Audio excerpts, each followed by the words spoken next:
the book launch that happened in December went really, really well. Quite overwhelming, actually. I've only got a few books left to actually offer anybody. We're doing a reprint again. It's going to be listed at Dimox, Chermside Westfield Shopping Centre as of February. And other Dimox shops and other bookshops will follow. We are launching our ebook series as well, which will be available obviously at a lower price and worldwide, so everybody can download it. The purpose of really me making this book was to actually get it out there so that people can actually read about this sort of scenario and story. Now, after the launch, though, is what happened that really blew me away. I've been contacted with at least about 5 different organizations, and basically these are all what they call themselves LBPs. At first I didn't really understand it, but what it is they're left behind parents. And what it means is that these are parents who have been basically left behind in the country where their child was abducted from, and it's basically a situation where there's these organizations or groups of parents that have come together, sharing their griefs and hardship on social media. Some of them have actually even created government-funded organizations supporting parents that have been left behind. And what's been identified and what I've learned newly is this phenomenon called parental alienation as a actual condition, I suppose, that children suffer from. It all really does make sense because I do know that there are many children out there that have gone through these sort of parental alienation process where they do end up with mental health issues and developmental issues and poor behaviors and all sorts of human issues that affect them throughout. And when you actually go back to the root cause of it, these parents have actually educated me about the fact that it is actually a children's rights violation.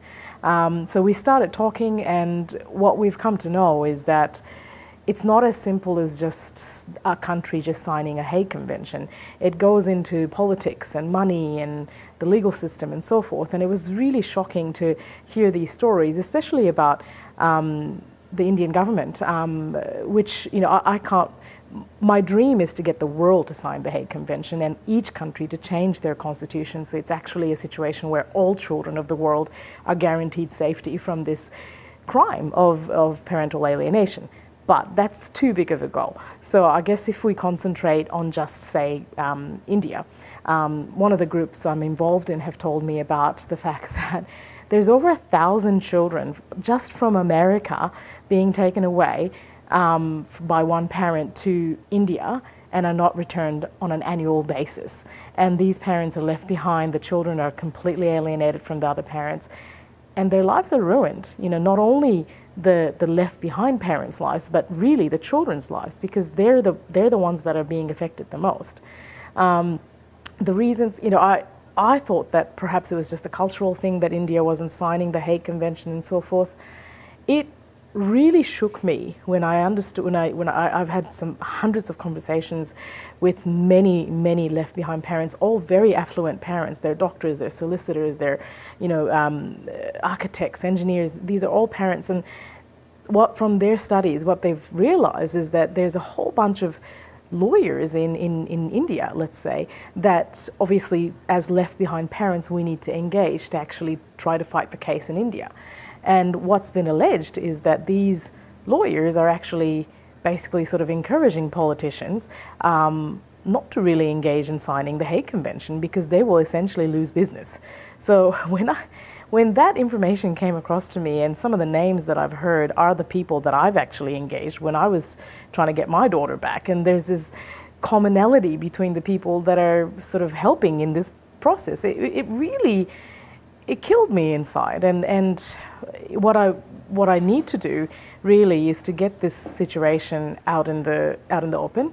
I need support from the greater community to actually make this come to surface, because just one child is not good enough. I mean, let alone 1,000 children a year.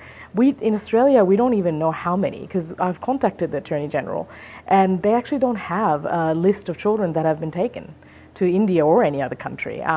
So we don't even know how many. My child's one. For me, that's enough. That, you know, she's an Australian citizen. She shouldn't have been subjected to this situation.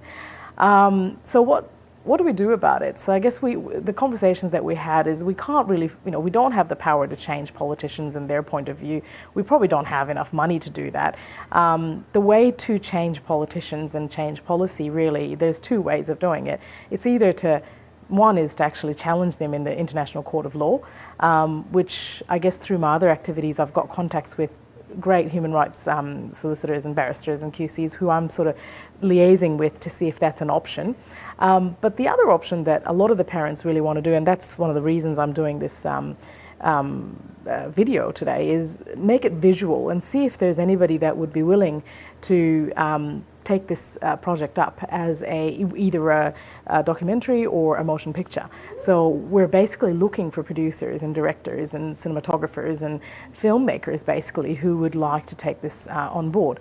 First step is to find a good scriptwriter who can turn essentially my book as well as other stories, other parents that have come across and reached out to me with their stories, and they're very similar stories with similar trends that would make a very painful but very real movie that I think everybody should watch, because this can happen to any one of us that have ever been married into an interracial sort of marriage. So I guess I'm reaching out to any of you guys. If anybody knows a producer, a director, a movie scriptwriter, whatnot, that would be interested in a project like this, please direct them to my website, www.withorwithoutyoursmile.com.au. Hello? Can you open this? No, darling, can you just wait for me? So www.withorwithoutyoursmile.com, or email me, anchitajuju @gmail.com, sorry, went blank, or contact me on my mobile, 0400 700 966. I've got a YouTube channel as well, so subscribe to that channel, and Shida Kamakar. Thank you for your time.